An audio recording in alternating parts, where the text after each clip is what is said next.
కళ్యాణ్, తనుజ ఇక్కడ కూర్చొనుంటారు. తనుజ చాలా సేపటి నుంచి కూర్చుంటది.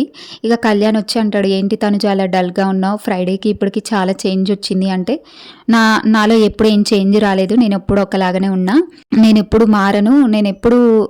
నేను ఫస్ట్ నుంచి ఎలా ఉన్నానో అలాగే ఉన్నా. నేను సిట్యుయేషన్‌ని బట్టి అస్సలు మారను. ఇంకా బాండింగ్స్ పెట్టుకొని నా కోసం సపోర్ట్ చేస్తా అన్నోళ్ళ కోసం, నన్ను నమ్మినోళ్ళ కోసం నేనెప్పుడు మోసం చేయను.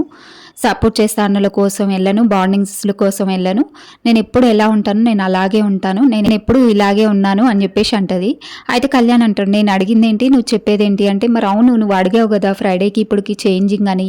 నాలో ఎప్పుడు చేంజ్ రాదనే చెప్తున్నాను" అనేసి తనుజ అంటది.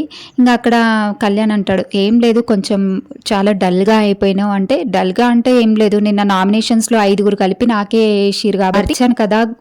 కాబట్టి నా ఎనర్జీ అంతా అక్కడే పోయింది. నాకు ఈరోజు ఎనర్జీ లేదు. కాస్త డల్‌గా అనిపిస్తుంది కూర్చున్నా అంతే" అనేసి అంటది. అయితే "నా గురించి ఏమన్నా అన్నావా? నా గురించి అంటున్నావా?" అని కళ్యాణ్ అంటే, "నీ గురించి నేను ఎందుకంటా? నా గురించి నేను చెప్పుకుంటున్నా" అంటది.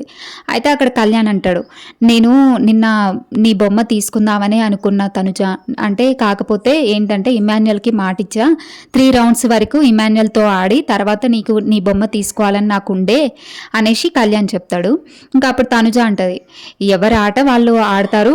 ఎవరి ఆట వాళ్ళు క్లెవర్‌గానే ఆడతారు" అనేసి అంటే, క్లెవర్‌గా ఏం ఆడాను, నేను అక్కడ ఏం ఆడలేదు. నీకోసం కూడా నేను ఆలోచించిన తనుజ. ఇమాన్యుయల్ అన్నకు మాటిచ్చిన కాబట్టి మేము 3 రౌండ్లు కలిసి ఆడదాం అనుకున్నాం. తర్వాత నీది కూడా దృష్టిలోకొచ్చింది తనుజది కూడా అన్నట్టుగా నేను కూడా ఆలోచించిన అని చెప్పేసి కళ్యాణ్ అక్కడ డిస్కషన్ చేస్తూ ఉంటారనమాట. వీళ్ళిద్దరు ఏంటంటే నిన్నటి నామినేషన్స్ గురించి డిస్కషన్ చేస్తూ ఉంటారు. అక్కడ తనుజ డల్‌గా కూర్చొని ఉంటది. అక్కడ కాసేపు కళ్యాణ్, తనుజ ఇద్దరు మాట్లాడుకుంటూ ఈ డిస్కషన్ చేస్తూ ఉంటారు నామినేషన్స్ గురించి. ఇంక అదే అంటాడు కళ్యాణ్, "ఎందుకు డల్‌గా ఉంటున్నావు? ఫ్రైడే నుంచి ఇప్పటికి చాలా మార్పొచ్చింది నీలో. అంటే ఎవరినన్నా మిస్ అవుతున్నావా ఏంటి" అన్నట్టుగా మాట్లాడుతూ ఉంటాడు. ఇట్లా ఈ విధంగా వీళ్ళిద్దరికీ డిస్కషన్ జరిగింది.